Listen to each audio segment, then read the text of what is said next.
వారి ప్రజల యొక్క పాపాన్ని గురించి, దేవుని యొక్క తీర్పును గురించి ఇందులో రాయబడ్డాయి. ఇందులో ప్రాముఖ్యంగా మనం 10 విషయాలు ఇందులో ప్రాముఖ్యంగా మనం చూడొచ్చు. 7 అధ్యాయాల్లో 10 విషయాల గురించి ఇందులో మనకి డైరెక్ట్గా ప్రత్యక్షంగా కనపడతాయి. ఈ 10 విషయాలు ఏమేమిటియో మనందరం నేర్చుకోబోతున్నాం ఈరోజు. ఇందులో ప్రాముఖ్యంగా 3 విషయాలు ప్రాముఖ్యమైనవి ఉన్నాయి. ఇందులో 2 దేశాల గురించినటువంటి పాపము, అలాగే దేవుని యొక్క ఉగ్రత, అలాగే ఆయన ఉగ్రత తర్వాత మిగిలి ఉన్న శేషాన్ని గురించి కూడా ఇందులో ప్రాముఖ్యంగా 3 రకాల అనుభవాల గురించి మనం నేర్చుకోవచ్చు. అంతేకాకుండా ఇందులో 10 అంశాలను గురించి మొత్తం చక్కగా ఈ విషయాలన్నీ మనం నేర్చుకోవడానికి 10 రకాల విషయాలు ఇందులో ఉన్నాయి. అవన్నీ కూడా దేవుని దగ్గర మనందరం నేర్చుకుంటున్నాం. అంతేకాకుండా ఈ అధ్యాయాల్లో ఎక్కడెక్కడ ఏ విషయాలు ఉన్నాయి, ఏ సంగతుల గురించి రాయబడ్డాయో ఇందులో ప్రాముఖ్యంగా ఈ 7 అధ్యాయాలని 3 భాగాలుగా విభజించవచ్చు. ఆ 3 భాగాల్లో మొదటి భాగము దేవుని ప్రజలు చేస్తున్న పాపం, దానికి వచ్చేటువంటి తీర్పు. అందులోనే వారిని దేవుడు ఎలా రక్షిస్తున్నాడో అనేటువంటి విషయాలు మనం చూడొచ్చు. మొదటి అధ్యాయం నుంచి, మొదటి అధ్యాయం 1వ వచనం నుంచి 2వ అధ్యాయం 11వ వచనం వరకు దేవుని యొక్క తీర్పులు, దేవుని ప్రజలైన ఇశ్రాయేలు మీద, షోమ్రోను మీద, లేక యూదా ఇశ్రాయేలు పట్టణాల మీద దేవుని యొక్క ఉగ్రతను మనం చూడొచ్చు. ఆ రోజుల్లో యోతాము, ఆహాజు, హిజ్కియా 3 రాజుల యొక్క ఏలుబడి కాలంలో ఈ మీకా ప్రవక్తగా, దేవుని సేవకుడుగా పనిచేశాడు. ఈ 3 రాజుల యొక్క కాలాల్లో జరిగినటువంటి పరిస్థితులు, అలాగే రక్షణను గూర్చి 2వ అధ్యాయం 12-13 వచనాల్లో రక్షణను గురించి రాయబడింది. ఇక్కడ ఒక్కొక్క సెక్షన్లో ఎలాగుంటుందంటే, మొట్టమొదట ఇశ్రాయేలీయుల యొక్క పాపం, దానికి వచ్చేటువంటి శిక్ష, ఆ తర్వాత దేవుడు వాళ్ళని, కొంతమందిని దేవుని యందు భయభక్తులు కలిగిన వారిని దేవుడు కనికరించి కొంతమందిని రక్షించి శేషాన్ని కాపాడుతూ వచ్చాడు. ప్రతి అంశంలో ఈ 2 రకాలు జరుగుతూ ఉంటాయి. ఒకటి ఇశ్రాయేలీయుల పాపం, వారి యొక్క తీర్పు, వారి మీద దేవుని యొక్క తీర్పులు జరుగుతూ ఉంటాయి. 2వ అంశం, ఆ వాళ్ళలో నుంచే కొంతమందిని దేవుడు రక్షిస్తూ ఉంటాడు. ప్రతి సెక్షన్లో ఈ 2 భాగాలు జరుగుతూ ఉంటాయి. మనం మొదటి సెక్షన్లో ఎక్కడి నుంచి ఎక్కడికి అని చెప్పుకున్నాం అంటే, మొదటి అధ్యాయం 1వ వచనం నుంచి 2వ అధ్యాయం 11వ వచనం వరకు దేవుని యొక్క తీర్పులు, వాళ్ళు చేసిన పాపం అందుకు గాను దేవుని యొక్క తీర్పు. అలాగే 2వ అధ్యాయం 12-13 వచనాల్లో తిరిగి వాళ్ళని, ఇశ్రాయేలు ప్రజల్ని రక్షించుకున్నటువంటి విధానాన్ని గురించి మనం అక్కడ వచనాల్లో చూడొచ్చు. ఇది 1-2 అధ్యాయాల్లో ఉన్నటువంటి విషయాలు. ఇంకా 3వ అధ్యాయం నుంచి 5వ అధ్యాయం వరకు ఉన్నటువంటి విషయాల్లో 3వ అధ్యాయం 1వ వచనం నుంచి 3వ అధ్యాయం 12వ వచనం వరకు దేవుని యొక్క తీర్పుల గురించి రాయబడ్డాయి. అలాగే 4వ అధ్యాయము 1వ వచనం నుంచి 5వ అధ్యాయం 15వ వచనం వరకు వారిని తిరిగి మరలా దేవుడు రక్షించినటువంటి విషయాలను గురించి మాట్లాడడాన్ని మనం చూడొచ్చు. ఇది 2వ సెక్షన్. అలాగే 3వ సెక్షన్లో 6వ అధ్యాయం 1వ వచనం నుంచి 7వ అధ్యాయము 6వ వచనం వరకు దేవుని యొక్క తీర్పులను గురించి మనం చూడొచ్చు. అలాగే 7వ అధ్యాయము 7వ వచనం నుంచి 20వ వచనం వరకు తిరిగి మరలా ఇశ్రాయేలు ప్రజలను రక్షించడాన్ని మనం చూడొచ్చు. ఇక్కడ మనందరం గమనించవలసింది ఏంటంటే 3 భాగాలలో 2 కార్యాలు జరుగుతున్నాయి. ఒకటి ఇశ్రాయేలీల యొక్క పాపము, దానికి వచ్చే తీర్పు, తిరిగి శేషాన్ని దేవుడు కనికరించి రక్షించడం. మొదటి 2 అధ్యాయాలలో వారి యొక్క పాపము, తీర్పు, రక్షణ. అలాగే 3వ అధ్యాయం నుంచి 5వ అధ్యాయం వరకు ఇశ్రాయేలీల యొక్క పాపము, తీర్పు, రక్షణ. అలాగే 6వ అధ్యాయం 7వ అధ్యాయం ఈ 2 అధ్యాయాల్లో కూడా ఇశ్రాయేలు యొక్క తీర్పు అలాగే వారి యొక్క రక్షణ గురించి రాయబడ్డాయి. మరలా చెప్తున్నాను, చాలా జాగ్రత్తగా అర్థం చేసుకోండి. ప్రతి సెక్షన్లో వారి పాపము, వారి పాపానికి వచ్చేటువంటి శిక్ష, తిరిగి దేవుని యందు భయభక్తులు కలిగిన వారిని రక్షించడం, ఈ విషయాలు మొదటి 2 అధ్యాయాల్లో ఉన్నాయి. అలాగే 3వ అధ్యాయం నుంచి 5వ అధ్యాయం వరకు కూడా సేమ్ అలానే 2వ సెక్షన్లో ఉన్నాయి.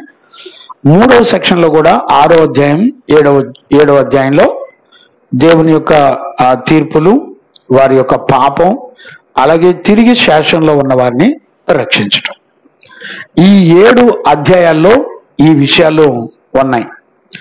ముఖ్యంగా ఇందులో 3 భాగాలుగా ఈ తీర్పులు కానీ, పాపం కానీ, దేవుని యొక్క రక్షణ కానీ జరుగుతుంది.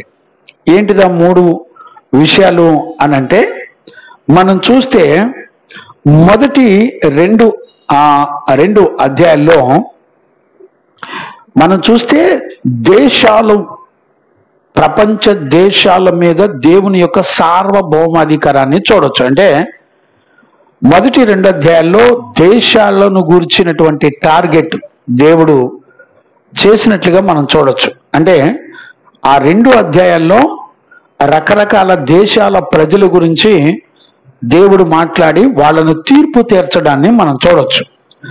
3వ అధ్యాయం నుంచి 5వ అధ్యాయం వరకు మనం గనుక చూస్తే ఆ దేశాన్ని నడిపించే నాయకులు, సేవకులు, ప్రవక్తలు, మరి బోధకులు, ప్రజలు, బోధకుల వరకు 3వ అధ్యాయం నుంచి 5వ అధ్యాయం వరకు మనం ఏం చూడొచ్చు అంటే ఈ దేశాలను పరిపాలిస్తున్న నాయకులను, అధికారులను, న్యాయాధిపతులను, అలాగే కాపరులను, ప్రవక్తలను దేవుడు తీర్పు తీర్చడాన్ని మనం చూడొచ్చు. వాళ్ళని టార్గెట్ చేసినట్లుగా మనం చూడొచ్చు. 3వదిగా దేశంలో ఉన్న ప్రజలందరి మీద దేవుని యొక్క టార్గెట్ ఉన్నట్టుగా మనం చూడొచ్చు. అంటే మొదటి 2 అధ్యాయాల్లోనేమో ఆ ప్రపంచంలో ఉన్న అన్ని దేశాల ప్రజలను గురించినటువంటి దేవుని యొక్క టార్గెట్ లేక తీర్పు మనం చూడొచ్చు. ఈ 3వ అధ్యాయం నుంచి 5వ అధ్యాయం వరకు ఆ దేశంలో ఉన్న నాయకులు, న్యాయాధిపతులు, గొప్పవారు, ప్రవక్తలు, సేవకులు, వాళ్ళందరి గురించినటువంటి దేవుడు టార్గెట్ చేసినటువంటి విషయాన్ని మనం చూడొచ్చు. 3వదిగా దేశంలో ఉన్నటువంటి ప్రజలందరి మీద దేవుని యొక్క తీర్పును గురించిన సంగతులు మనం చూడొచ్చు. అంటే 3 భాగాలు చొప్పున ఈ మీకా గ్రంథాన్ని మనం చదువుకోవచ్చు. ఇప్పుడు ఏ అధ్యాయంలో ఏ విషయాలు ఉన్నాయి అనేటువంటి విషయాలు మనం చూస్తూ వచ్చాం. ఇందులో ఎన్ని రకాల పాపాల గురించి దేవుడు తీర్పు తీరుస్తున్నాడు అనంటే, ముఖ్యంగా మనందరం చూడొచ్చు, తిరుగుబాటు గురించి దేవుని యొక్క తీర్పులు చూడొచ్చు. అలాగే ఇతరుల ఆస్తులను లాక్కోవడాన్ని చూడొచ్చు. అలాగే గర్వాన్ని చూడొచ్చు, హత్యలను చూడొచ్చు, లంచాలను చూడొచ్చు, అన్యాయాన్ని చూడొచ్చు, మోసం చేయడాన్ని చూడొచ్చు, అబద్ధాలు చూడొచ్చు, అపవిత్రమైన కార్యాలు చూడొచ్చు. అంటే ఇవన్నీ కూడా దేశాలలో ఉన్న ప్రజల్లోనూ, నాయకుల్లోనూ, గొప్పవారిలోనూ, ప్రవక్తల్లోనూ, సేవకుల్లోనూ ఉన్నటువంటి పాపాలు. ముఖ్యంగా ఈ దగ్గర ఈ 9-10 రకాల పాపాలు ఎక్కువగా కనపడతాయి. ఈ 7 అధ్యాయాల్లో. అంటే ఇప్పుడు చెప్పబడిన తిరుగుబాటు, ఆస్తులు లాక్కోవటం, గర్వం, హత్యలు, లంచం, అన్యాయం, మోసం, అబద్ధాలు, అపవిత్రతలు, ఆ గర్వం, వీటన్నిటి మీద దేవుని యొక్క తీర్పులను మనం చూడొచ్చు. అంటే వీటి గురించినటువంటి పాపాలను గురించి మీకా ప్రవక్త అలాగే దేవుడు కూడా మాట్లాడడాన్ని చూడొచ్చు. ఇక్కడ మనందరం గమనించినట్లయితే మనుషులు ఎవ్వరూ తప్పించుకోవడానికి వీలు లేకుండా ఒక పక్క దేవుడు ఆయన చేత ఏర్పరచబడిన ప్రవక్త, వీళ్ళందరూ కూడా దేశంలో ఉన్న ప్రజలందరినీ ముఖాముఖిగా దేవుడు మాట్లాడి తీర్పు తీర్చేటువంటి దేవుడు. ఈ విషయాన్ని మనందరం చాలా జాగ్రత్తగా గుర్తుపెట్టుకోవాలి. దేవునికి మహిమ కలుగునగాక. Praise the Lord. అంటే ఇక్కడ మనం నేర్చుకునేటువంటి విషయాల్లో ఇక్కడ మనం గ్రహించవలసిన ప్రాముఖ్యత ఏంటంటే, వీళ్ళంతా ఎవరి గురించి దేవుని తీర్పులు జరుగుతున్నాయి, ఎవరి గురించి దేవుడు మాట్లాడుతున్నాడు అనంటే, వీళ్ళంతా కూడా దేవుని ప్రజలు, దేవుని కృప పొందుకొని ఆయన కనికరము చేత విడిపించబడినటువంటి దేవుని ప్రజల మీద జరుగుతున్నటువంటి తీర్పు. ఆయన మొట్టమొదట తీర్పు తీర్చేటప్పుడు మీకా ప్రవక్తకి ప్రత్యక్షతను ఇచ్చిన తర్వాత ఎవరెవరిని పిలుస్తున్నాడంటే, తీర్పును గురించినటువంటి సాక్ష్యాలని చూడండి. అది 1వ అధ్యాయం 2వ వచనం చదువునానా, మరలా ఒకసారి నేను జ్ఞాపకం చేస్తాను. సకల జనులారా ఆలకించండి, భూమి నీవును నీలోనున్న సమస్తమును చెవియొగ్గి వినండి. ప్రభువగు యెహోవా మీ మీద సాక్ష్యము పలకబోచున్నాడు. పరిశుద్ధ ఆలయములో నుండి, గమనించారనా, పరిశుద్ధ ఆలయములో నుండి ప్రభువు మీ మీద సాక్ష్యము పలకబోచున్నాడు. అంటే ఇక్కడ గమనించండి, మన మీద సాక్ష్యంగా నిలబడేది ఎవరెవరు అంటే, ప్రపంచ దేశాల్లో ఉన్న సకల జనులందరినీ కూడా మన మీద సాక్ష్యానికి నిలబెడతాడు. అంతేకాకుండా భూమి మీద ఉన్న సర్వ ప్రకృతులు అన్నీ కూడా మన మీద సాక్ష్యం చెప్తాయి. ఇప్పుడు మనకు కనపడుతున్న ఈ భూమి, ఆకాశాలు, సర్వ ప్రకృతులు, మనం కట్టుకున్న ఇళ్ళు, సిమెంటు, ఐరను, రాడ్లు, ఇవన్నీ కూడా, దోలాలు, వస్తువులు అన్నీ కూడా మన మీద సాక్ష్యం పలుకుతాయి. మీరు మర్చిపోవద్దు. నేను ఇవన్నీ కూడా గత కాలంలో మీకు నేను ఆల్రెడీ వివరించాను. దేవునికి మహిమ కలుగునగాక. మనం పరిశుద్ధ లేఖనాల్లో గనుక మనం చూస్తే, మన దోషాలే అంటే మన పాపాలే మన మీద సాక్ష్యం పలుకుతున్నట్లుగా మనము పరిశుద్ధ లేఖనాల్లో చాలా సందర్భాల్లో మనం చూడొచ్చు. చూడండి, మన ముఖమే మన మీద సాక్ష్యం పలుకుతున్నట్లుగా కూడా పరిశుద్ధ లేఖనాల్లో మనం ఎన్నోసార్లు దేవుని యొక్క లేఖనాల్లో చూడొచ్చు. దేవునికి మహిమ కలుగునగాక.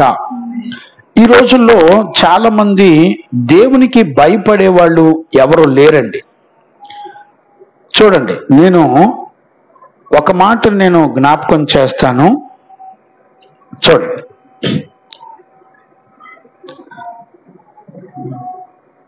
ఒక మాట చదవండి నాన్న. యెషయా పుస్తకం 59వ అధ్యాయం 12వ వచనాన్ని మనం చదువుకుందాం. యెషయా పుస్తకం 59:12 వచనాన్ని మనం చదువుకుందాం. మేము చేసినటువంటి తిరుగుబాటు క్రియలు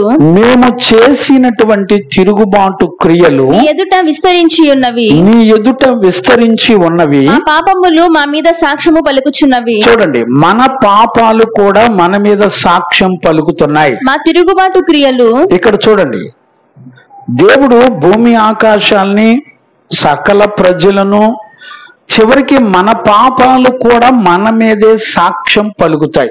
మనం ఎక్కడెక్కడ వాక్యానికి భిన్నంగా తిరుగుబాటు చేస్తున్నామో ప్రతి విషయం దేవుని దగ్గర ఖచ్చితంగా దేవుని సన్నిధిలో తీర్పులోకి వస్తాయి. మనం ఏం చేసినా దేవుడు కనికరిస్తాడు అని అబద్ధపు బోధలు విని మోసపోయే వాళ్ళు ఎక్కువ మంది ఉన్నారు. బిడ్డలారా, నేను ఒక విషయం చెప్పనా, నీవు గనుక దేవుని సత్యవాక్యాన్ని గనుక సరిగా నీ మనసుకు అర్థమైతే మీరు దేవుని ప్రతి మాటకి మీరు చక్కగా భయపడి భయభక్తులు కలిగి ఉంటారు. చూడండి, ఈ శబ్దాన్ని విన్నారు కదా, మనం చేసిన తిరుగుబాట్లు మన పాపాలన్నీ కూడా మన మీద సాక్ష్యం పలుకుతాయి. అంటే ఏది కూడా దాచబడదు. ప్రతిదానికి దాని సమయాల్లో దేవుని తీర్పు నీ మీదకి వచ్చినప్పుడు నువ్వు దేవుని సంగతులను పక్కన పెట్టి నువ్వు పాపం చేత భ్రమపరచబడి ఎలా మోసగించబడి నువ్వు దేవుని తీర్పులో ఉన్నావో ఖచ్చితంగా పరిశుద్ధ లేఖనంలో దేవుని ఆత్మ నీ మీద సాక్ష్యం పలుకుతున్నట్లుగా దేవుని తీర్పుకు నీ పాపాలు కూడా నీ మీద సాక్ష్యం పలుకుతున్నట్లుగా మనం చూడొచ్చు. గుర్తుపట్టారండి?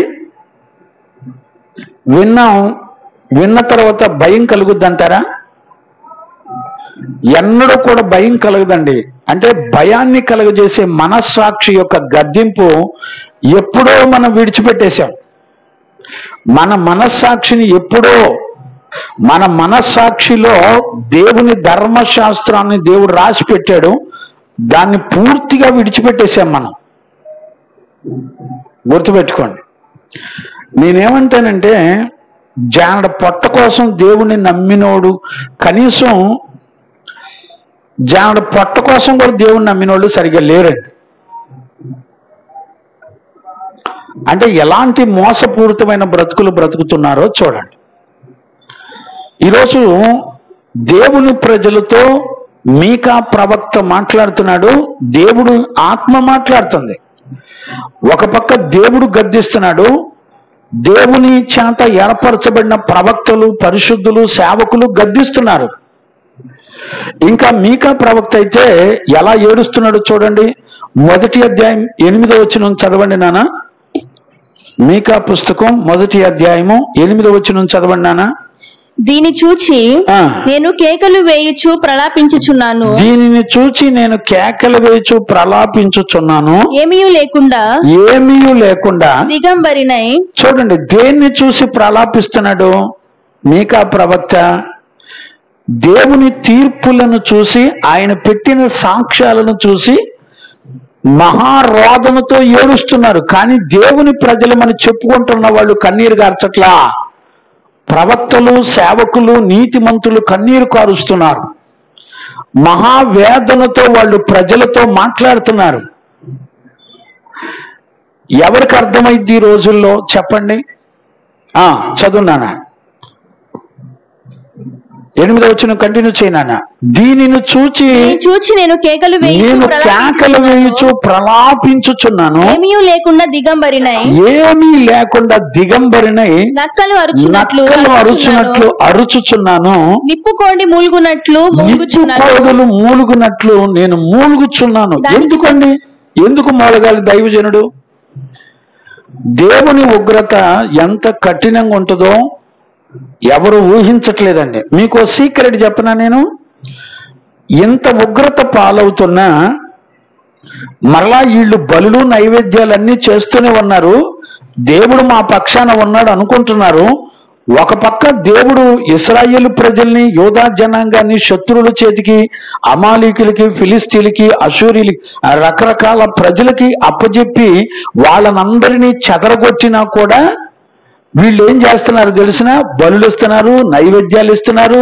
అయ్యో దేవుడు మా పక్షాన ఉన్నాడులే, మాకేం కాదులే అనే ధీమాగా ఉన్నారు. ఈ రోజుల్లో కూడా ఇదే మోసం జరుగుతుంది. ఆ రోజుల్లో 8వ శతాబ్దంలో ఇశ్రాయేలు ప్రజలు, దేవుని చేత రక్షణ పొందినటువంటి దేవుని ప్రజలు ఎలా శపించబడి, భ్రమపరచబడి, దేవుడు మేము బలులు ఇస్తున్నాం, నైవేద్యాలు ఇస్తున్నాం, దేవుడు కనికరించేవాడని చెప్పుకొని ఎలా బ్రతికారో సేమ్ ఈ రోజుల్లో కూడా ప్రజలు అలానే బ్రతుకుతున్నారు. భయం కలగట్లేదు కదండి. మనసాక్షి పని చేయట్లా, చచ్చిపోయింది. ప్రవక్తలేమో, నీతిమంతులేమో వస్త్రహీనులై ఎలాగంట నక్కలలాగా నిప్పుకోడి నిప్పుకోళ్ళులాగా మూలుగుచు కేకలేస్తూ మూలుగుతున్నారు. దేవుని ప్రజల మీదకి దేవుని తీర్పుల ఉగ్రతను చూసి ఏడుస్తున్నారు సేవకులు. ఎవరికి దిగులు లేదు? ఎవరికి దిగులు లేదు? ఒక పక్క యుద్ధాలు జరుగుతున్నాయి, ఒక పక్క ఆస్తులన్నీ పోతున్నాయి, ఒక పక్క శ్రమలు అనుభవిస్తున్నారు, ఒక పక్క కుటుంబాలు చెదిరిపోయి అన్యజనుల చేతికి కొంతమంది కుటుంబంలో ఉన్న పిల్లల్ని కొంతమంది ఎత్తుకెళ్ళిపోతున్నారు, కొంతమంది దూరం పారిపోతున్నారు, కొంతమంది హతులైపోతున్నారు. ఒక పక్క అబద్ధ బోధకులు, అబద్ధ ప్రవక్తలు, కూలికి డబ్బులిచ్చి బోధించుకునే వాళ్ళు, రకరకాలు. ఒక పక్క బలులు జరుగుతున్నాయి, నైవేద్యాలు జరుగుతున్నాయి, ఇన్ని కార్యాలు జరుగుతున్నాయి. అయినా కూడా ఇంత పరిస్థితులు జరుగుతున్నా వాళ్ళల్లో ఏ మనసాక్షి ఉందో తెలిసినా, దేవుడు మా బలులను అంగీకరిస్తున్నాడు, దేవుడు మా ప్రార్థన ఆలకిస్తున్నాడు, దేవుడు మమ్మల్ని క్షమిస్తాడు అని భ్రమపడుతున్నారు. ఈ రోజుల్లో కూడా సేమ్ అదే ఆత్మ పనిచేస్తుంది. భయపడేవాడు ఎవ్వడు లేడండి. మీకా 8వ శతాబ్దంలో ఆ రోజుల్లో ఆ ముగ్గురు ప్రవక్తలు, ఆ దైవజనులు, క్షమించండి, ముగ్గురు రాజులున్న కాలాల్లో ఇశ్రాయేలు ప్రజల్లో జరుగుతున్న భయానకరమైన పరిస్థితులను మీకా ప్రవక్తకు ప్రత్యక్షమై దేవుడు మాట్లాడి, దేవుడు దైవజనులు వారిని దర్శించి మాట్లాడినా కూడా వాళ్ళ బ్రతుకులు మార్చుకోలేదు. ఎవరు వీళ్ళంతా అంటే దేవుని ప్రజలు. మీరు గుర్తుపెట్టుకోండి. దేవునికి మహిమ కలుగునగాక. Praise the Lord. హల్లెలూయా. దేవుని ప్రజలు వీళ్ళంతా. చూడండి, మరొక మాట నేను జ్ఞాపకం చేస్తాను. చూడండి, యెషయా పుస్తకం 3వ అధ్యాయం 9వ వచనం చదవండి నాన్న. యెషయా పుస్తకం 3వ అధ్యాయం 9వ వచనం చదవండి. వారి ముఖ లక్షణమే వారి మీద సాక్ష్యం ఇచ్చును. తమ పాపములను మరుగు చేయక సొదొమ వారి వలె దానిని బయలుపరచుదురు. తమకు తామే వారు కీడు చేసుకుంటున్నారు. వారికి శ్రమ. గమనించారండి? వారి ముఖ లక్షణమే వారి మీద సాక్ష్యం పలుకుతుంది. నీ ముఖం ఎన్ని 36 అంకులు తిప్పుతున్నావో వాటన్నిటి విషయంలో దేవుని తీర్పు జరుగుతుంది. భయం ఉందండి? మనం మాట్లాడే ప్రతి మాటను గురించి కూడా దేవుని తీర్పులు జరుగుతున్నాయి. చదవండి, యోబు పుస్తకం 15వ అధ్యాయం 6వ వచనం చదువునానా. యోబు పుస్తకం 15వ అధ్యాయము 6వ వచనం కూడా చదవండి. నేను కాదు, నీ మాటలే నీ దోషములను స్థాపించుచున్నవి, నీ పెదవులే నీ మీద సాక్ష్యము పలుకుచున్నవి. మొదట పుట్టిన పురుషుడవు నీవే. గమనించారా? నీ పెదవులు, నీ నోటి మాటలు కూడా నీ మీద సాక్ష్యం పలుకుతుంది. ఏమండి, ఎవరు తప్పించుకుంటారండి? ఒక పక్క మన పాపాలు, గమనించారా? ఒక పక్కేమో మన పాపాలు మనల్ని పట్టుకుంటున్నాయి, ఒక పక్కేమో మన ముఖము మన మీద సాక్ష్యం పలుకుతుంది, ఒక పక్కేమో మన నోటి మాటలే మన మీద తీర్పు జరుగుతున్నాయి. ఏం చేస్తారు చెప్పండి? ఎవరైనా తప్పించుకోగలుగుతారా? తప్పించుకోగలరండి? ప్రారంభంలోనే, ఈ మీకా పుస్తకం ప్రారంభంలోనే 2వ వచనంలో డైరెక్ట్ గా దేవుని ఆత్మ చెబుతుంది, బాబు మీ మీద సకల ప్రజలు తీర్పులో మీ గురించి సాక్ష్యం చెప్తారు. అలాగే భూమి ఆకాశాలు మీ మీద సాక్ష్యం చెప్తాయి. అలాగే పరిశుద్ధ ఆలయంలో ఉన్న ప్రభువు కూడా మీ మీద సాక్ష్యం పలుకుతాడు. అలాగే మీ ముఖమే మీ మీద సాక్ష్యం పలుకుద్ది, మీ పాపమే మీ మీద సాక్ష్యం పలుకుద్ది, మీ నోటి మాటలే మీ మీద సాక్ష్యం పలుకుతుందని ఆయన ఉంచిన సాక్ష్యాధారాలు అన్నీ కూడా తీసుకొని వచ్చి దేవుని ప్రజలతో దేవుడు దైవజనుడైన మీకా ప్రవక్త మాట్లాడుతుంటే ఒక్కళ్ళు కూడా బతుకు మార్చుకోవట్లేదండి. పైపెచ్చు వీళ్ళంతా ఏమంటున్నారో తెలిసిన, మేము జీవమగల దేవుని పిల్లలం, మా ప్రార్థన దేవుడు ఆలకిస్తాడు, ఆయన మమ్మల్ని క్షమిస్తాడు, ఆయనకు మేము బలులు ఇస్తున్నాం, నైవేద్యాలు ఇస్తున్నాం, అన్ని అర్పణలు అర్పిస్తున్నాం, కనుక మాకేం భయం లేదు, ఒక రోజున దేవుడు మమ్మల్ని కాపాడతాడని భ్రమపరచబడుతున్నారు. ఎగ్జాక్ట్లీ ఈ రోజుల్లో కూడా చాలా మంది మేము గుడికి వెళ్ళినా వెళ్ళకపోయినా, పరిశుద్ధుల సహవాసం చేసినా చేయకపోయినా, వాక్యానుసారమైనటువంటి సేవ చేసినా చెయ్యకపోయినా, మేము సువార్త ప్రకటిస్తున్నాం కాబట్టి మేము మంచోళ్ళం అనుకుంటున్నారు. మేము ఆల్రెడీ పరిచర్య చేస్తున్నాం, మేము అనేకులకు సువార్త ప్రకటిస్తున్నాం, మేము అనేక ఆత్మలను రక్షిస్తున్నాం కాబట్టి దేవుడు మమ్మల్ని క్షమిస్తాడు అని భ్రమపరచబడుతున్నారు. ఈ రోజున దేవుని వాక్యాన్ని బట్టి ఆయన చెప్పిన, ఆయన కోరుకున్న జీవితం చేసేవాళ్ళు ఎవ్వరూ లేరండి. ఈ రోజు రాత్రి ఒక దైవజనుడిగా నేను మిమ్మల్ని అందరినీ బ్రతిమలాడుతున్నాను. మన మీద ఇన్ని రకాల సాక్ష్యాలతో దేవుడు తీర్పు తీరుస్తున్నాడు. ఒక పక్క దేవుని ఆత్మ కూడా మన మీద తీర్పు తీరుస్తుందని, తీర్పులో నిలబెడుతుందని లేఖనాలు రాయబడున్నాయి.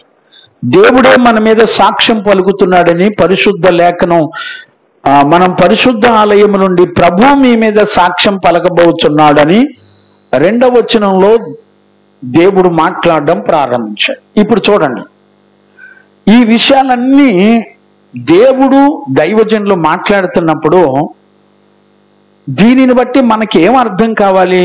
ఎందుకు మీకా గ్రంథాన్ని మనం చదవాలి?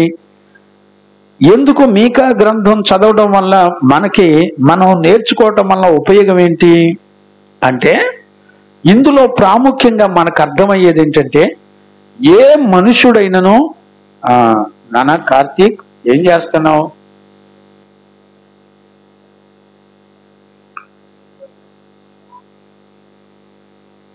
గమనించండి, చాలా జాగ్రత్తగా మనం గుర్తుపెట్టుకోవాలి. ఇందులో మనం అర్థం చేసుకోవలసింది ఏంటి అనంటే, ఏ మనుషుడైనను ఏ వ్యక్తి అయినను తీర్పు పొందడానికి ఎవ్వరూ కూడా తప్పించుకునే అవకాశం లేదు అనే సత్యాన్ని గుర్తుపెట్టుకోవాలి. దేవుడు మన గురించి ఎన్నో సాక్ష్యాలని రుజువులుగా ఆయన పెట్టుకొని తన సేవకులైన నీతిమంతుల ద్వారా దేవుడు తన ప్రజలను కనికరించి మాట్లాడి, చూడండి, మీకా కూడా ఏడుస్తున్నాడు. దిగంబరిగా ఉండి పరిశుద్ధులు తలలు బోడి చేసుకొని అంగలారుస్తున్నారు, ప్రజలను బతిలాడుతున్నారు. ఈ రోజుల్లో సేవకులు కూడా ఎంత దారుణంగా ఉన్నారంటే, ఆ 8వ శతాబ్దంలోనే అబద్ధ ప్రవక్తలు, కూలికి డబ్బులకి బోధించే ప్రవక్తలు, సేవకులు, చాలా మంది దుర్బోధకులు ఆ 8వ శతాబ్దంలోనే ఉన్నారండి. మీకా గ్రంథకర్త ఉన్న సమయంలోనే ఉన్నారు. మీరు చూడండి, మీకు ఒక మాట, ఇర్మియా చెప్పే మాట, ఒక మాట నేను జ్ఞాపకం చేస్తాను, చదవండి. ఇర్మియా పుస్తకం 12వ అధ్యాయం 10-11 వచనాలు చదవండి నాన్న. 12వ అధ్యాయము చూడండి, జాగ్రత్తగా వినండి, జాగ్రత్తగా అర్థం చేసుకోండి, గ్రహించండి. కాపరులు అనేకులు నా ద్రాక్ష తోటలను చెరిపివేసి ఉన్నారు. బిడ్లారా, అనేకులు అని రాయబడి ఉంది. కాపరులు అనేకులు. ఈ రోజున అంత్య దినాల్లో కాపరులు అనేకులు బయలుదేరారండి. కాపరి అని ఎవరు అంటున్నారు తెలిసిన? ఒక 50 మంది 100 మంది సంఘ సభ్యులుంటే వాళ్ళని కాపర్ అంటున్నారండి. 2-3 ఉంటే కాపర్ అంటలా. జనాభా ఎక్కడుంటే అక్కడ వాళ్ళు నిజంగా పాస్టర్ అమ్మలో అంటున్నారు. పరిశుద్ధ జీవ గ్రంథంలో ఎక్కడ పాస్టర్ అమ్మల చరిత్ర అసలు లేనే లేదు. ఇప్పుడు చూడండి, ఈ దుర్బోధకులు సేవకులు ఎలాంటి వాళ్ళు చూడండి. ఇర్మియా ఏమంటున్నాడు చదవండి. కాపరులు అనేకులు కాపరులు అనేకులు నా ద్రాక్ష తోటలను చెరిపివేసి ఉన్నారు, నా ద్రాక్ష తోటలన్నీ కూడా చెరిపేశారు, నా సొత్తును త్రొక్కివేసి ఉన్నారు, నా సొత్తును తొక్కివేశారు, నాకిష్టమైన పొలమును పాడుగాను నాకిష్టమైన పొలములను పాడుగాను ఎడారిగాను చేసి ఉన్నారు. ఎడారిగాను చేసి ఉన్నారు. వారు దాన్ని పాడు చేయగా వారు దానిని పాడు చేయగా అది పాడై నన్ను చూచి దుఃఖించుచున్నది. చూసారా, నన్ను చూచి దుఃఖించుచున్నది. దాని గూర్చి చింతించువాడొకడును లేడు. గమనించారా, వాటిని గురించి చింతించేవాడు ఎవడు లేడు. చూడండి, కాపరులే దేవుని సంఘాన్ని, దేవుని తోటని నాశనం చేసి, తొక్కి పాడు చేసి, అపవిత్రపరిచి, మోసం చేసి, దేవుని ప్రజలను, దేవుని స్వాస్యమై ఉన్న దేవుని ప్రజలను అబద్ధ బోధలు చెప్పి మోసం చేస్తున్నారంట. ఎవరో నా సేవకులే అనేకులు బయలుదేరారంట. ఒకళ్ళు కాదు, ఇద్దరు కాదు, అన్లిమిటెడ్. వాళ్ళు నీ తప్పులు చెప్పరండి, వాళ్ళు నీ పాపం చెప్పరు, నిన్ను గద్దించరు, అలా గద్దించే వాళ్ళ దగ్గరికి వెళ్ళరు. అలా గద్దించి నిన్ను, నీ బిడ్డల్ని రాబోయే నరకాగ్ని గుండ నుండి తప్పించే నీతిమంతుల దగ్గరికి వెళ్ళరు. మరి వీళ్ళు ఎక్కడికి వెళ్తారు? వాళ్ళు ఏమి చేసినా అడగకుండా, మీరు మంచోళ్ళు, దేవుడు మిమ్మల్ని క్షమిస్తాడు, దేవుడు మిమ్మల్ని ఆదరిస్తాడని చెప్పి అబద్ధాలు చెప్పి మోసం చేసే కాపరుల దగ్గరికి నడిపిస్తారు. ఏమండి, ఈ రోజున గ్రహించుకునే వాళ్ళు లేరు. దేవునికి మహిమ కలుగునగాక. Praise the Lord. ఇప్పుడు ఈ 7 అధ్యాయాల్లో 10 సంపూర్ణమైన విషయాలను గురించి రాయబడ్డాయి. ఆ 10 సంపూర్ణమైన విషయాలు నేను ఇప్పుడు చెప్తాను. అవన్నీ అంటే 7 అధ్యాయాలు జరిగితే ఈ విషయాలే ఉంటాయి.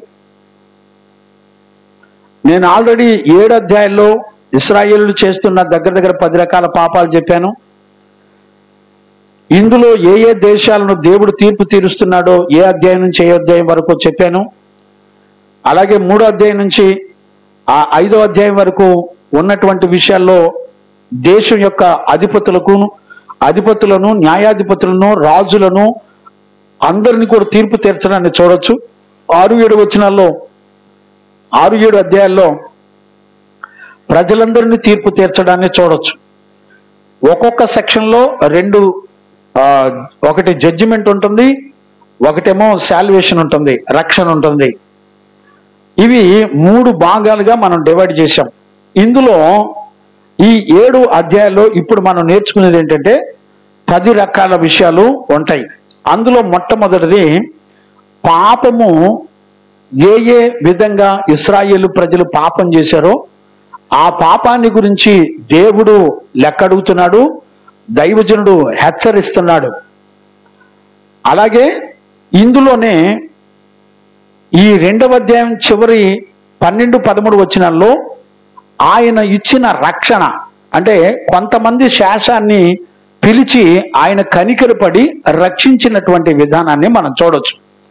అంటే ఇప్పుడు మనకేమర్థమవుతుంది? ఇందులో 1వ అధ్యాయం 1వ వచనం నుంచి 2వ అధ్యాయం 11వ వచనం వరకు ఇశ్రాయేలు చేసినటువంటి పాపాన్ని గురించి చెప్పబడినట్లుగా మనందరం కూడా చూడొచ్చు. ఇందులో నేను మొదటి అధ్యాయము 5వ వచనం ఒకసారి నేను చదివించి ముందుకు వెళ్తాను. ఆ మాటలు కూడా చదువునానా? యాకోబు సంతతి చేసిన తిరుగుబాటును బట్టి. ఇప్పుడు చూడండి, యాకోబు సంతతి చేసినటువంటి తిరుగుబాటును బట్టి, ఇశ్రాయేలు సంతతి వారి పాపములను బట్టి, ఇశ్రాయేలు సంతతి వారి యొక్క పాపమును బట్టి ఇదంతయు సంభవించును. ఇదంతా కూడా సంభవించింది. మీరు చూడండి, వాళ్ళు చేసిన తిరుగుబాటు, వాళ్ళు చేసిన పాపముల గురించి ఇదంతా జరిగింది. అంటే ఇక్కడ ఈ అధ్యాయాల్లో మనకేం తెలుస్తుంది అంటే, మొట్టమొదట పాపాన్ని గురించి నా సంగతులు ప్రతి అధ్యాయంలో ఇశ్రాయేలు ప్రజలు ఏం పాపం చేశారు, దానికి వచ్చే శిక్ష ఏంటి, మిగిలిన శేషాన్ని దేవుడు ఎలా కాపాడుతున్నాడు అనే విషయాలు మనం చూడొచ్చు. ఇది మొదటి విషయం. రెండవది దేవుని యొక్క శిక్ష. దేవుని యొక్క శిక్ష మొదటి అధ్యాయం 6వ వచనం నుంచి మొదటి అధ్యాయం 16వ వచనం వరకు రాయబడి ఉంది. మీరు మరలా 2వ అధ్యాయము 11వ వచనం వరకు దేవుని తీర్పుల గురించి, వాళ్ళు చేసిన పాపాల గురించి రాయబడ్డాయి. దేవుని శిక్షణ గురించి ఇందులో మనం చూడొచ్చు. అలాగే దేవుని శిక్షణ గురించి ప్రతి అధ్యాయంలో ఉన్నాయండి. మీరు కావాలంటే 2వ అధ్యాయం 4వ వచనం చదువునానా. ఆ దినమున జనులు మిమ్మలను గురించి బహుగా అంగలార్చు సామెతనెత్తుదురు. చూడండి, ప్రజలంతా కూడా అంట ఇశ్రాయేలు ప్రజలను గురించి అంగలార్పు ప్రవచనం ఎత్తి మాట్లాడతారంట. వారు చెప్పు సామెత ఏంటి సామెతలు ఎత్తి మాట్లాడతారంట. ఏంటి ఆ సామెత? మనము బొత్తిగా చెడిపోయి ఉన్నామనియు. ఇప్పుడు చూడండి, వాళ్ళ మనస్సాక్షికి తెలుసు అంటండి, మనం ఆల్రెడీ చెడిపోయామన్న సంగతి తెలుసు. ఆయన నా జనుల స్వాస్యమును, ఇప్పుడు చూడండి, జనుల యొక్క స్వాస్యమును అన్యులకు ఇచ్చి ఉన్నాడనియు. చూడండి, వీళ్ళ దగ్గర ఉన్న ఆస్తులు పాస్తులు అన్ని కూడా పీకి దేవుడే అన్ని జనులకి ఇచ్చేస్తాడని తెలుసు వాళ్ళకి.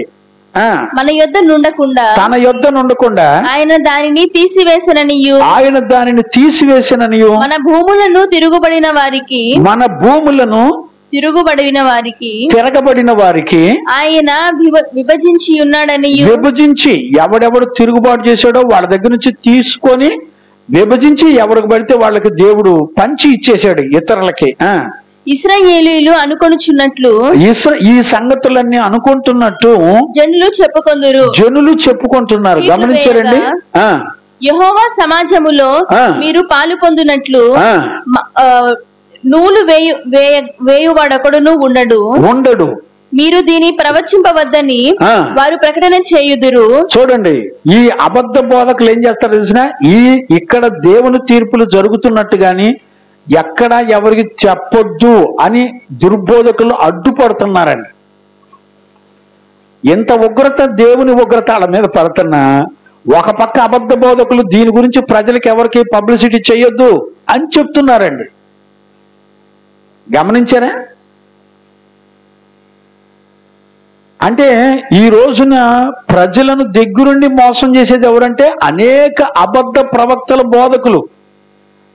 ఒక పక్క దేవుని తీర్పు జరుగుతుందిరా నాయన, జాగ్రత్తగా ఉండండి, దేవుడు తీర్పు తీరుస్తున్నాడు, మిమ్మల్ని ఎవరిని విడిచిపెట్టలేదు, ఆయన దేశాలను ప్రజలను ఆయన సాక్షుల్ని పెట్టుకొని తీర్పు తీరుస్తున్నాడు అని ఒక పక్క చెప్తుంటే, మరొక పక్క అబద్ధ బోధకులు ఏమని చెప్తున్నారంటే ఇలాంటి విషయాలు బయటికి పబ్లిసిటీగా చెప్పొద్దు.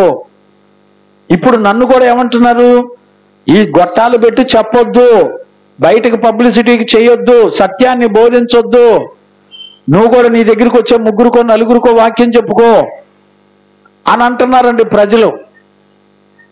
గమనించారా? ఆ రోజున మీకా ప్రవక్తని విషయంలో ఎలా మాట్లాడారో ఈ రోజున పరిశుద్ధులు నీతిమంతులైన సేవకులు ఇది సేవ కాదు, ఇది పరిచర్య ధర్మం కాదు, ప్రజలకు అబద్ధ బోధలు చేస్తున్నారు, జాగ్రత్త అని చెబుతుంటే నన్ను చెప్పొద్దు అని నన్ను అడ్డగించే వాళ్ళు చాలా మంది ఉన్నారు. ఇప్పుడు డైరెక్ట్ గా ఏమంటున్నారంటే అసలు అబద్ధ బోధకుడు నువ్వే అంటున్నారు నన్ను పట్టుకొని. ఎందుకని అంటున్నారు? వాళ్ళు మాట్లాడిన దానికి వాక్యాధారాలు ఏం చూపించరు, వాళ్ళ నోటితో తిరుగుబాటు చేస్తారు అంతే. నేను ప్రతి విషయాన్ని లేఖనాధారాలతో సహా చూపించి మాట్లాడుతున్నా. ఈ రోజున గ్రహించే వాళ్ళు ఎవరున్నారు?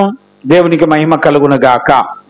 ఇప్పుడు చూడండి, ఒకటి దేశ ప్రజల యొక్క పాపాన్ని గురించి దేవుడు ప్రవక్త మాట్లాడడాన్ని చూడొచ్చు. రెండవది దేవుని యొక్క తీర్పును గురించి మనం చూడొచ్చు. మూడవది శేషము గురించి మనం చూడొచ్చు. చదవండి ఆ మాట మీకా పుస్తకంలో 2వ అధ్యాయం 12-13 వచనాలు చదవండి నాన్న. యాకోబు యొక్క సంతతి తప్పక నేను మిమ్మల్ని అందరినీ పోగు చేయుదును. తప్పక నేను మిమ్మల్ని అందరినీ, యాకోబు సంతతి వారులారా నేను తప్పకుండా మిమ్మల్ని పోగు చేస్తాను. ఇశ్రాయేలీయులలో శేషించిన వారిని ఇశ్రాయేలీయుల్లో శేషించిన వారిని తప్పక సమకూర్చుదును. తప్పకుండా సమకూర్చుదును. బొస్రా గొర్రెలు కూడునట్లు వారిని సమకూర్చుదును. తమ మేత స్థలములలో వారిని పోగు చేతును. గొప్ప ధ్వని పుట్టునట్లుగా మనుషులు విస్తారముగా కూడుదురు. దేవునికి మహిమ కలుగునుగాక. గొప్ప ధ్వని పుట్టినట్లుగా ప్రజలంతా కూడా అక్కడ చేర్చబడతారంట దేవుని దగ్గరికి. మరలా వీళ్ళందరి మీద కనికరపడి వాళ్ళను మరలా క్షమించి మిగిలిపోయిన శేషాన్ని, అంటే అర్థం ఏంటి, యుద్ధాలు చేసి కొంతమంది పిల్లల్ని ఎత్తుకెళ్ళిపోయి కుటుంబాలు చీల్చేసి వాళ్ళ ఆస్తులన్నీ లాక్కొని, ఏంటి కొంతమంది పిల్లలు చెదిరిపోయి ఎత్తుకెళ్ళిపోయి వేరే ఊర్లు వెళ్ళిపోయి ఆస్తులు పోగొట్టుకొని కొంతమంది మరణాల పాలవుగా మిగిలిన వాళ్ళ మీద దేవుడే ఆ శేషం మీద కనికరపడి ఆయనే వారిని కాపాడుకుంటాడట. ఇంకొక మాటను కూడా మనం చూడొచ్చు. మీకా పుస్తకంలోనే 4వ అధ్యాయం 7వ వచనంలో కూడా మనం చదువుకోవచ్చు.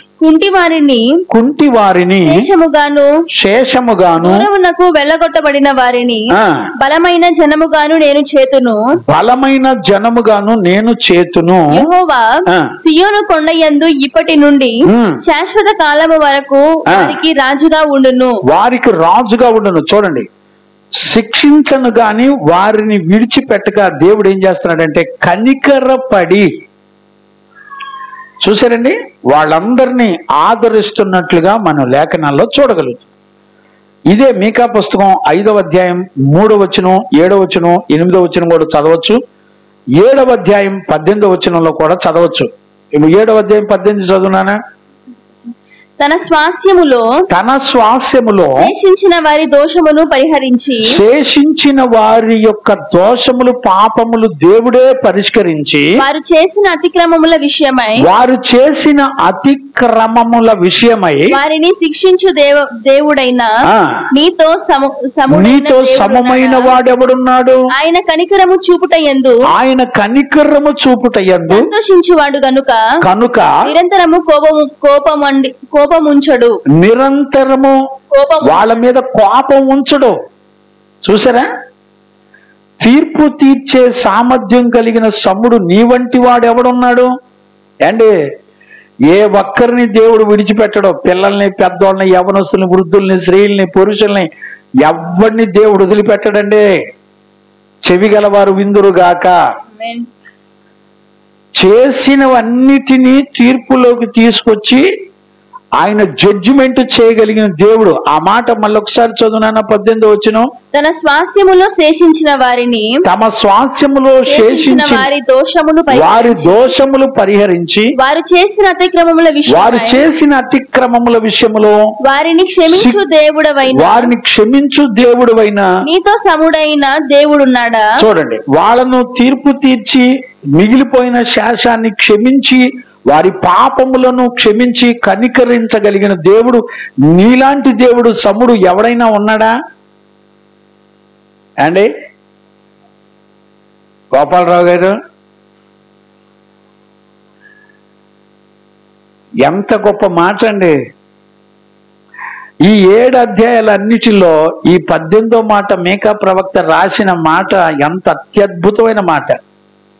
ఆయనలాగా క్షమించి కనికరం చూపించగలిగిన వాడు, అలాంటి దేవుడట ఈ భూ ప్రపంచంలో ఎక్కడ ఎవరు లేరు అని సాక్ష్యం ఇస్తుంది. చూసారండి, దేవునికి మహిమ కలుగునుగా. 4వది అబద్ధ ప్రవక్తలు. 4వది అంటే ఈ విషయాలు ఉంటాయి. మొత్తం 10 విషయాలు ఉన్నాయి. ఈ విషయాలన్నీ ఉంటాయి. మొట్టమొదట వారి పాపాన్ని గురించి దేవుడు బట్టబయలు చేస్తాడు. 2వది వాళ్ళని దేవుడు శిక్షించే విషయాలు ఉంటాయి. 3వది దేవుడు మిగిలిపోయిన శేషాన్ని కాపాడే విషయాలు ఉంటాయి. అలాగే 4వది అబద్ధ ప్రవక్తల గురించి ఈ మీకా పుస్తకంలో రాయబడి ఉన్నాయి. మీరు చదవండి. ఈ 2వ అధ్యాయంలోనే మీకా పుస్తకం 11వ వచనం చదువునానా? 2:11 క్షమించండి. వ్యర్థమైన మాటలు పలుకుచు వ్యర్థమైన మాటలు పలుకుచు అబద్ధికుడై ద్రాక్షారసమును బట్టియు మద్యమును బట్టియు. చూసారా, ద్రాక్షారసమును బట్టి మద్యమును బట్టి నేను మీకు ఉపవాస్యము చేయుదునని అబద్ధములు చెప్పుచు ఒకడు వచ్చిన ఎడల వాడే ఈ జనులకు ప్రవక్త అగును. ఇప్పుడు చూడండి, ఈ అంత్య దినాల్లో కూడా సేమ్ ఇదే ఆత్మ పనిచేస్తుంది. సేవకుడు అంటే దేవుడు సేవకులకి అర్హతలు ఇచ్చాడు, యోగ్యతలు ఇచ్చాడు, లక్షణాలు ఇచ్చాడు. ఆ లక్షణాలు ఎవరైతే కలిగి ఉంటారో వాళ్ళే దైవజనులంటే. ఎవరు పడితే వాళ్ళు సేవకులు కాదండి. వాక్యం చెప్తున్న ప్రతి ఒక్కడు సేవకుడు అనకూడదు. సేవ చేస్తున్న ప్రతి ఒక్కడు 10,000 మంది ఉన్నారు కదా, వాళ్ళు గొప్ప సేవకులు అనమాకండి. ఆ రోజుల్లో ఈ రోజుల్లో తేడాన్ని గుర్తుపట్టండి. దురద చెవులు గలవారై, పేతురు పత్రికలు అయితే దురద చెవులు గలవారై తమ స్వకీయ ఇష్టానికి తోచినటువంటి వారిని సొంత ఇష్టానికి అనుకూలంగా ఉండే సేవకుల్ని ఎన్నిక చేసుకుంటారంట ప్రజలే. అబ్బాయి, నువ్వు మాకు పాస్టర్గా ఉంటే నువ్వు సరిపోతావు, నువ్వు మంచోడివి, నువ్వు మాకు పాస్టర్గా ఉండు అని వాళ్ళకి వాళ్ళే నియమించుకుంటారంట. ఇక దేవునితో పని లేదు అండి. ఇప్పుడు ఇశ్రాయేలు ప్రజలు ఎవరిని ప్రవక్తలు అనుకుంటున్నారు? ఆ రోజుల్లో ఉన్న ప్రజలు ఎవరినంటే, మళ్ళీ చదువునానా 11వ వచనం, వ్యర్థమైన మాటలు పలుకుచు అబద్ధికులై ద్రాక్షారసమును బట్టి మద్యమును బట్టి నేను మీకు ఉపవాస్యము చేయుదునని అబద్ధములు చెప్పుచు ఒకడు వస్తే ఈ జనులకు ప్రవక్త. అమ్మా, మీకోసం ఉపవాసం ఉంటా, మీకోసం ప్రార్థన చేస్తున్నాను. ఏంటి వాడు దేనికి వస్తున్నాడు? నువ్విచ్చే డబ్బులు, కానుకలు, మద్యము, వాడు శరీర సంబంధమైన సుఖభోగాలు ఖర్చు పెడుతున్నాడు. దేవుని ప్రజలు ఇచ్చే కానుకలు తీసుకెళ్లి చదువుల కోసం, బీటెక్కుల కోసం, లోకంలో బతుకు తెరువు కోసం సేవకుల పిల్లలు చదివిస్తున్నారండి, ఫీజులు కడుతున్నారండి. అంటే వీళ్ళకి దేవుని పరిశుద్ధత వాళ్ళకి వాళ్ళ పిల్లలకి అక్కర్లా. రోజుకి 12 గంటలు స్కూల్లో ఉంచి చదివించుకుంటున్నారు. ఇప్పుడు పిల్లల ఎగ్జామ్స్ అంట, రాను కూడా రాట్లా. జ్ఞానం దేవుని దగ్గర ఉంది. దేవుని సన్నిధిలో ఎదిగితే వాడు 10 గంటలు చదవాల్సినాడు 1 గంట చదివితే వచ్చేస్తుంది. ఈ ఎగ్జామ్స్ ఉన్నాయని పిల్లల్ని అసలు మందిరానికి కూడా తీసుకొచ్చేవాళ్ళు లేకుండా పోయారు. ఏందో మరి, ఏం వాక్యాలు వింటున్నారో, ఏ జీవితాలు చేస్తున్నారో ఏసైకే తెలియదా. నవ్వుకున్నాను మనసులో, వీళ్ళ పిచ్చి ప్రేమ. దేవుని కంటే ఎవరిని ఎక్కువ ప్రేమించినా కూడా చల్లరు. భయపడండి దేవునికి. 5 నిమిషాలు చాలు. నా బిడ్డలకి జ్ఞానం ఇచ్చి నడిపించే దేవుడు అండి. జాగ్రత్తగా ఉండండి, దేవునికి భయపడండి. ఇక్కడ పరిశుద్ధ లేఖనం ఏమని చెప్తుందంటే, అలాంటి వాళ్ళు మాకు మంచోళ్ళు, ప్రవక్తలు. ఇప్పుడు ఉద్యోగాల కోసం ప్రార్థన చేసేవాళ్ళు, చదువుల కోసం ప్రార్థన చేసేవాళ్ళు ఏంటి, ఇప్పుడు ఇలాంటి వాళ్ళ దగ్గరికేనండి. రోగాల కోసం ప్రార్థన చేసేవాళ్ళు, టచ్ బొచ్చని ఊపే వాళ్ళ దగ్గరికంటే జనాలు కుప్పలు కుప్పలు వెళ్తున్నారు. నేనేమంటానంటే, ఈ జీవితం వలన నువ్వు దేవుని రాజ్యానికి వెళ్తావని ఒక్క రెఫరెన్స్ చూపించు. నువ్వు బాగా చదివి ఉద్యోగాలు చేస్తే పరలోకం వెళ్తావని ఏమైనా ఉందా? చూపించు నాకు. చదవటం తప్పని కాదండి. నేనేమంటానంటే, దేవుని చట్టమే నీకు తెలియనప్పుడు ఈ లోకంలో దేవుడు సృష్టించిన సృష్టి గురించి ఏం తెలుసుకొని ఏం చేస్తావు? ఒక పక్క దేవుని తీర్పులు జరుగుతున్నాయి, భయపడే లక్షణాలు ఉన్నాయండి. ఏదో ఇంటర్నేషనల్ ఏం అనలేకపోతున్నానండి. ఏం చేస్తాం, నవ్వలేక బాధపడుతున్నాం. చూడండి, ఇలాంటి వాళ్ళు ఏంటంటే, ఇలాంటి వాడే ప్రజలకు ప్రవక్త అని చెప్పుకుంటున్నారంటండి. ఏం బ్రతుకులండి. పిల్ల బాగా చదువుతుందని ఒక పాస్టర్ గారి కూతురు 400 చిల్లర మార్కులు వచ్చినాయంట 10th లో. అప్పులు సొప్పులు చేసి ఆన్లైన్లో అడుక్కొని బాగా చదివిస్తారంట. బాగా చదువుతుంది కాబట్టి. ఒకవేళ ఫెయిల్ అయితే ఏంటి పరిస్థితి? ఫెయిల్ అయితే సేవ కోసం అంట, పాస్ అయితేనే లోక జ్ఞానం చదివిస్తారంట. ఇలాంటి మేధావులు సేవకుల్లోనే ఉన్నారు. సేవకులకే బుద్ధి జ్ఞానం లేదు. ఏం చెప్తాం? ఒక పక్క దేవుని తీర్పులు, అంత్య దినాలు, ప్రభు రాకడ సూచనలు, ప్రభు రాకడలో మనం ఆయన్ని ఎదుర్కొనేటువంటి విషయాలు. దేవుడు నీకు బిడ్డల్ని ఇచ్చాడు. బిడ్డలు ప్రభుని ఎదుర్కొంటారండి? నీకుందా ధైర్యం? వాక్యానుసారంగా చూపించండి నాకు. జానడ పొట్టేందో ఆ బతుకులేందో ఏసైకే తెలియాల. చదవండి. మీకా 3వ అధ్యాయము 5 నుంచి 7 వచనాలు కూడా చదువునానా? మీకా పుస్తకం 3వ అధ్యాయం.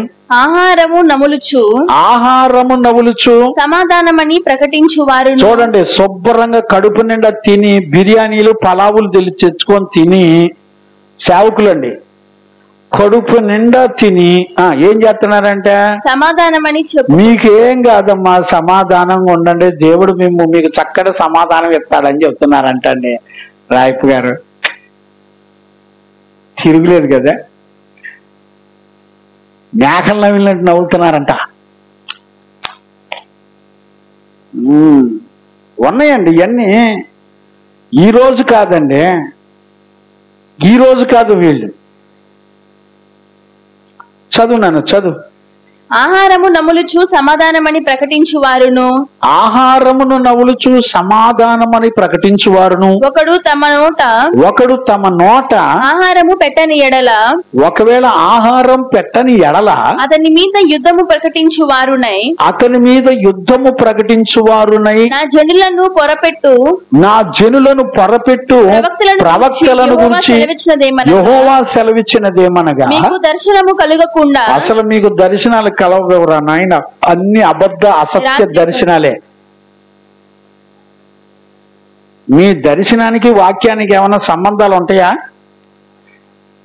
వాక్యమే నీకు అర్థం కాదు, వాక్యమే నీకు తెలీదు, ప్రభు ఏం చెప్పాడో నీకు అర్థం కాదు, నీకు దర్శనాలేంటి మళ్ళీ? చదువమ్మా. మీకు దర్శనములు కలగకుండా రాత్రి కమ్మును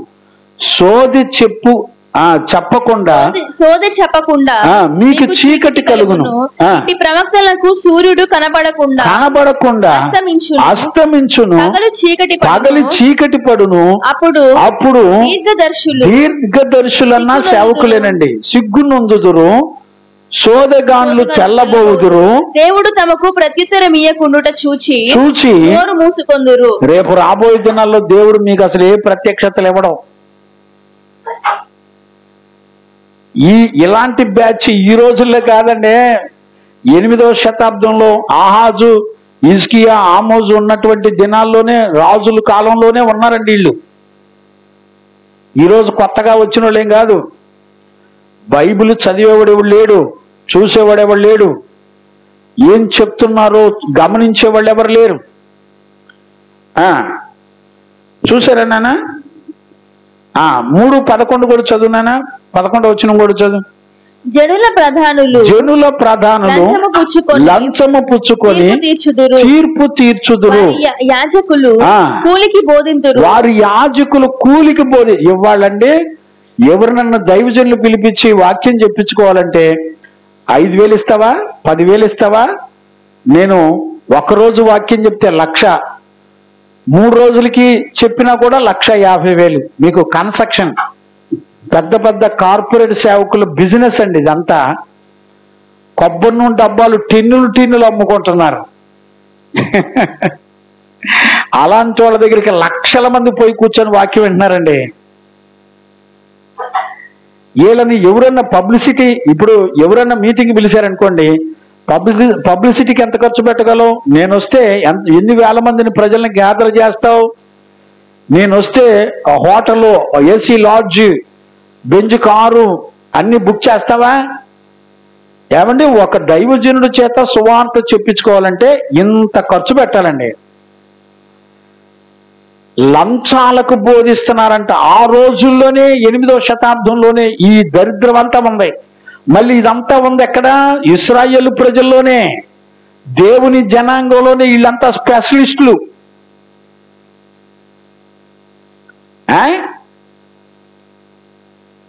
సంఘాలకి ఫౌండర్లు, నాయకులు, బిషప్పులు, డాక్టర్లు అంతా వీళ్ళే. దేవునితో పని లేదండి. ఇక ఈ మినిస్ట్రీ ఎవరు స్థాపించారంటే మా నాన్నగారండి. ఈ మినిస్ట్రీ ఎవరు స్థాపించారంటే మా తాత అండి. ఈ మినిస్ట్రీ ఎవరు స్థాపించారంటే మా అయ్యగారండి. మినిస్ట్రీకి ఫౌండర్లు దేవుడు కాదు, మనుషుల్ని పెట్టుకొని బ్రతుకుతున్నారు. దేవునికి మహిమ కలుగునుగాక. మీకు ఒక రహస్యం చెప్పనా? ఇప్పుడు చెప్తాను చూడండి. ఒరిజినల్ ప్రవక్త మీకా ఎలా ఉంటాడో మీకా జీవితంలో నుంచి కొన్ని విషయాలు మీకు చూపిస్తాను చూడండి. మీకా ఎలాంటి వాడంటే ఎంత నమ్మకమైన సేవకుడు అండి. ఎందుకని నమ్మకమైన సేవకుడు అంటే చూడండి, ఒక పక్క అబద్ధ బోధకులు ఉన్నారు, ఒక పక్క పేద ప్రజలను మోసం చేసి అన్యాయం చేసి ఆస్తులు లాక్కుంటున్నారు, ఒక పక్క అవసరమైతే చంపుతున్నారు, ఒక పక్క గారడి విద్య కలిగిన వాళ్ళు, మాంత్రికులు, చిల్లంగి చేసేవాళ్ళు ఉన్నారు. ప్రజలు బలులిస్తూ వారి హృదయాలు దేవునికి దూరంగా బ్రతుకుతున్న వాళ్ళు ఉన్నారు. అలాంటి వాళ్ళందరి మధ్యలో మీకా ప్రవక్త ధైర్యంగా వెళ్ళి నుంచొని దేవుడు చెప్పమన్న మాటను తీసుకెళ్లి చెప్తున్నాడండి. ఎంత నమ్మకస్తుడు, ఎంత ధైర్యవంతుడు. పైపెచ్చు వాళ్ళ పాపాల గురించి దేవుడు ఇలా చెప్తున్నాడు. ఇదిగో యాజకులారా, మీరు ఈ పాపం చేస్తున్నారని యాజకుల్ని ఖండిస్తున్నాడు, ఉన్నతాధికారులను ఖండిస్తున్నాడు, పెద్ద పెద్ద నాయకుల్ని, న్యాయాధిపతుల్ని ఖండిస్తున్నాడు. చూసారండి, ఎవరిని వదిలిపెడతలా మీకా. ఎవరి దగ్గరికి వెళ్ళి చెప్పమంటే వాళ్ళ దగ్గరికి వెళ్ళి చెప్తున్నాడండి మీకా. ఎలాంటి వాడో తెలిసిన, దేవుడు చెప్పమన్నది చెప్పేటువంటి నమ్మకస్తుడైనటువంటి సేవకుడు మీకా. అంతేకాకుండా భయం లేనటువంటి వాడు సేవకుడు మీకా. మీకా ప్రజల మీదకు వస్తున్నటువంటి ఉగ్రతను చూసి మెత్తని స్వభావం గలవాడై దేవుని ఎదుట దిగంబరై కన్నీటితో ప్రార్థన చేసేవాడు మీకా. గమనించారా? మీకా ఏదైనా విషయం చెప్పాలంటే దేవుని ఆత్మ చేత, బలము చేత నడిపించబడేవాడు. ఇవన్నీ రిఫరెన్స్లు అండి. మీరు కావాలంటే 3వ అధ్యాయం 8వ వచనం చదువునాయనా. మీకా పుస్తకం 3వ అధ్యాయం. నేనైతే యాకోబు సంతతి వారికి తమ దోషమును ఇశ్రాయేలీయులకు తమ పాపమును కనపరచుటకై, దోషములు పాపములు కనపరచుటకై యెహోవా ఆత్మావేశము చేత బలముతోను తీర్పు తీర్చు శక్తితోను ధైర్యముతోను నింపబడిన వాడనై ఉన్నాను. గమనించారా ఎలా ఉన్నాడంట మీకా ప్రవక్త? దేవుని ఆత్మ చేత, బలము చేత, శక్తి చేత ధైర్యంగా నిలబడి ప్రకటన చేస్తాడంట. ఇప్పుడు మీకాకి బలము, ధైర్యము, శక్తి అంతా ఎవరు? దేవుడే. అంటే అన్ని పరిస్థితుల్లో గుడ్ హోప్, మంచి ఆధారంగా చేసుకొని దేవుణ్ణి బ్రతికేటువంటి వాడు. ఇంకా ఎంత చక్కటి గుణ లక్షణాలు ఉన్నాయి చెప్పండి. ఇలాంటి దైవజనుడు కావాలండి ఈ రోజున అంత్య దినాల్లో. మీకా లాంటి దైవజనుడు కావాలి. దేవునికి మహిమ కలుగునుగాక. ఇది ఎన్నోది? 5వది. మరలా చెప్తున్నాను చూడండి. 1 ఇశ్రాయేలీయుల పాపముల గురించి, 2వది దేవుని యొక్క శిక్షా విధుల గురించి, 3వది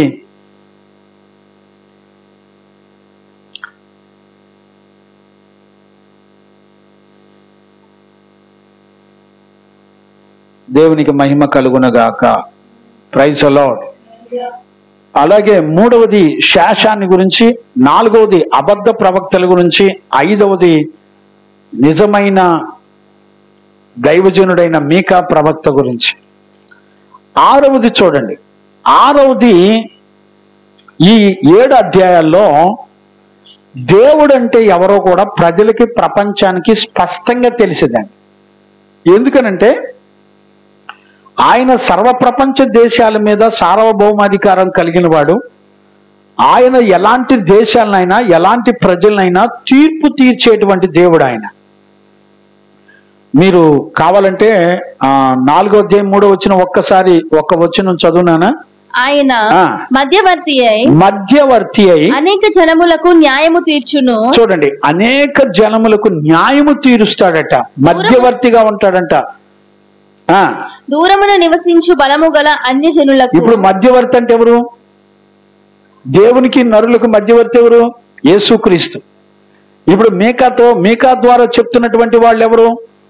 మధ్యవర్తి అయి అంటే యేసు ప్రభు ఆయన ఈ లోకంలోకి వచ్చి మనకి దేవునికి మధ్యవర్తిగా ఉండి ఆయన ప్రజలను వారి పాపములను క్షమించి 5వ అధ్యాయం 2వ వచనంలో కూడా మరి బెత్లెహేము పురములో రాజు, యూదులకు రాజు పుడతాడని, ఆయన ప్రజలందరినీ రక్షించే రక్షకుడని ప్రవచనం ఎత్తి మాట్లాడడం జరిగింది. దేవునికి మహిమ కలుగునగాక. అంతేకాకుండా 7వ అధ్యాయం 7వ వచనం కూడా చదువునానా.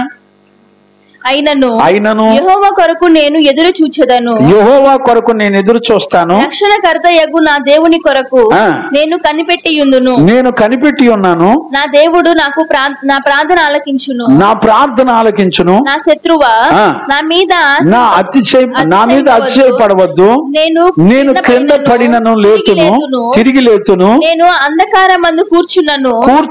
యెహోవా నాకు వెలుగుగా ఉండును. నేను యెహోవా దృష్టికి పాపము చేసితిని గనుక ఆయన నా పక్షమున వ్యాజ్యమాడి నా పక్షమున న్యాయము తీర్చు వరకు నేను ఆయన కోపాగ్నిని సహింతును. ఆయన నన్ను వెలుగులోనికి రప్పించును. ఆయన తన వెలుగులోనికి నన్ను నడిపించును. ఆయన నీతిని నేను చూచెదను. చూసారా ఏమన్నాడు? ఆయన సర్వాధికారం కలిగినాడు. ఒక పాపిని క్షమించగలడు, అతన్ని ఆదరించగలిగిన వాడు కూడా. దేవునికి మహిమ కలుగునగాక. మనం ఆల్రెడీ 9వ వచనం కూడా చదువుకోవచ్చు నాన్న. ఇప్పుడు 9 దాకా చదివావా? 9వ వచనం కూడా చదివావుగా. 18, 19 కూడా ఆల్రెడీ ఇందాక చదివావు. దేవునికి మహిమ కలుగునుగాక. ఆయన సంపూర్ణమైన ప్రజల మీద, దేశం మీద, రాజుల మీద, అధికారుల మీద, ప్రజలందరి మీద సంపూర్ణమైన సార్వభౌమాధికారం కలిగినటువంటి దేవాది దేవుడు ఆయన. దేవునికి మహిమ కలుగునుగాక. Praise the lord. 7వదిగా చూడండి, 7వది ఏంటో తెలిసిన, దేవునికి ఇష్టమైన జీవితం కూడా మనం ఎలా చేయాలో ఈ అధ్యాయంలో చెప్పడం జరిగింది. మీరు చదువుకోండి. 6వ అధ్యాయము 6, 7, 8 వచనాలు మీరు తర్వాత చదువుకోండి. నాకు సమయం లేదు, నేను ముగిస్తున్నాను, నా టైం అయిపోయింది. మీరు తర్వాత చదువుకోండి. దేవునికి ఇష్టమైన జీవితం చేయాలంటే మనం ఎలా ఉండాలో కూడా ఈ అధ్యాయంలో మనం నేర్చుకోవచ్చు. ఇది మీకా పుస్తకం 6వ అధ్యాయం 6, 7, 8 వచనాల్లో ఉంటుంది. మీరు తర్వాత చదువుకోండి. 8వది 1000 ఏళ్ల పరిపాలన గురించి కూడా ఇందులో రాయబడి ఉంది. మీరు మీకా పుస్తకం 2:13, మీకా పుస్తకం 4:1 నుంచి 4వ వచనం వరకు, మీకా పుస్తకం 5వ అధ్యాయం 2, 4 వచనాలు కూడా మీరు తర్వాత చదువుకోండి, మీరు గ్రహించుకోండి. దేవునికి మహిమ కలుగును గాక. 9వది మీకా గ్రంథంలో 3 ప్రవక్తలకు చేసిన నిబంధనని జ్ఞాపకం చేస్తాడు. 1 మోషే, 2వది అబ్రహాం, 3వది దావీదు. వీళ్ళ ముగ్గురికి చేసిన నిబంధన దేవుడు ఇందులో మరలా జ్ఞాపకం చేస్తాడు. 10వదిగా ఈ మీకా పుస్తకంలో ప్రభు యొక్క 2 రాకడల గురించినటువంటి సంపూర్ణమైన సంగతులు మొత్తం ఇందులో ఉన్నాయి. అంటే మొదటి రాకడ, ఆయన రక్షకుడిగా మొదటి రాకడ, అలాగే ఆయన సంఘాన్ని ఎత్తుకుని 2వ రాకడ, అదృశ్య రాకడ, బహిరంగ రాకడ గురించి కూడా మీకా ప్రవచించడాన్ని మనం చూడొచ్చు. ఇవి మొత్తం 10 రకాల విషయాలతో ఈ 7 అధ్యాయాలన్నీ కూడా, 7 అధ్యాయాల్లో రాయబడిన విషయాలన్నీ కూడా ఈ 10 అంశాలు ఉన్నాయి. మరలా నేను టకటక చెప్తాను, ఒకసారి చూసుకోండి. 1 పాపమును గురించి మాట్లాడతాడు, 2వది దేవుని శిక్షణ గురించి మాట్లాడతాడు, 3వది మిగిలిపోయిన శేషాన్ని గురించి మాట్లాడతాడు, 4వది అబద్ధ ప్రవక్తల గురించి మాట్లాడతాడు, 5వది నిజమైన ప్రవక్త మీకా ప్రవక్తలాగా ఉండాలని మాట్లాడతాడు, 6వది దేవుడు ఎవరో, ఆయన సార్వభౌమాధికారం ఏంటో 6వది ఎవరో తెలియచేస్తుంది, ఏడవది దేవునికి ఇష్టమైన జీవితం చేయాలంటే మనం ఎలా ఉండాలో కూడా ఈ పుస్తకం తెలియజేస్తుంది. ఎనిమిదవది 1000 ఏళ్ల పరిపాలన గురించి ఇందులో రాయబడి ఉంది. 9వది ఈ మీకా గ్రంథంలో 3 నిబంధనల గురించి, మోషేకు చేసిన నిబంధన, అబ్రహాముకు చేసిన నిబంధన, దావీదుకు చేసిన నిబంధన గురించి మాట్లాడడం జరిగింది. అలాగే 10వది ప్రభు యొక్క రాకడను గురించినటువంటి విషయాలు కూడా ఇందులో రాయబడ్డాయి. మొత్తం ఈ 10 అంశాలు ఈ 7 అధ్యాయాల్లో పొందుపరచబడి ఉన్నాయి. ఇక ఇక్కడి నుంచి మనం ఏం చేయొచ్చు అంటే, మనం చక్కగా మనం వచ్చిన వెంబడి వచ్చిన ధ్యానాల్లో కూడా మనం వెళ్ళిపోవచ్చు. అలాంటి కృప యేసయ్య మనందరికి అనుగ్రహించి నడిపించును గాక. ఆమేన్. ప్రార్థన చేసుకుందాం. మోకరించండి, ప్రార్థన చేసుకుందాం. మహాపరిశుద్ధుడైన తండ్రి, ఈ మంగళవారం బైబిల్ స్టడీలో మీకా గ్రంథాన్ని గురించి నీ బిడ్డలమైన మాతో ఎంతో తేటగా మీరు మాట్లాడినందుకు కృతజ్ఞతాస్తుతులు చెల్లిస్తున్నాను నాయన. ఈ 7 అధ్యాయాల్లో ఏ ఏ విషయాలు ఉన్నాయో, ఈ 7 అధ్యాయాల్లో ఎలాంటి తీర్పులు ఉన్నాయో, ఎలాంటి పాపాలు ఉన్నాయో, ఏ ఏ దేశాల కొరకు తీర్పులు తీర్చబడుతున్నాయో, ఎలాంటి ప్రజల మీద దేవుని తీర్పులు జరుగుతున్నాయో నాయనా ఎంతో తేటగా మాతో మాట్లాడుతూ వచ్చినందుకు స్తోత్రాలు నాయనా. నెక్స్ట్ క్లాస్ నుంచి వచ్చిన వెంబడి వచ్చినాం, మేమందరం ధ్యానం చేసుకుంటూ ఉండంగా ప్రభువా మీరే మాట్లాడి మమ్మల్ని ప్రభు రాకడ కొరకు సిద్ధపరిచినందుకు కృతజ్ఞతాస్తుతులు చెల్లిస్తూ యేసు నామములో అడిగి పొందినాము తండ్రి, ఆమేన్. ప్రార్థన ఆలకించి అడిగినవన్నీ పొందుకునే భాగ్యం ఇచ్చి నడిపించిన యేసయ్యకు స్తోత్రము చేయదమో. స్తోత్రం స్తోత్రం స్తోత్రం స్తోత్రం. తండ్రి కుమార పరిశుద్ధాత్మ దేవునికి స్తోత్రము చేయదమో. స్తోత్రం స్తోత్రం స్తోత్రం స్తోత్రం స్తోత్రం. ఆమేన్. మన తండ్రి అయిన దేవుని నుండి, మన ప్రభు అయిన యేసుక్రీస్తు నుండి పరిశుద్ధాత్ముని యొక్క అన్యోన్య సహవాసము, సన్నిధి, సమాధానము విశ్వసించిన బిడ్డలకును సకల పరిశుద్ధులకును యేసయ్య కృపా సమాధానములు మనందరికీ తోడయుండి నడిపించును గాక. ఆమేన్. హల్లెలూయా, హల్లెలూయా, హల్లెలూయా. అందరికీ వందనాలు. Praise the lord.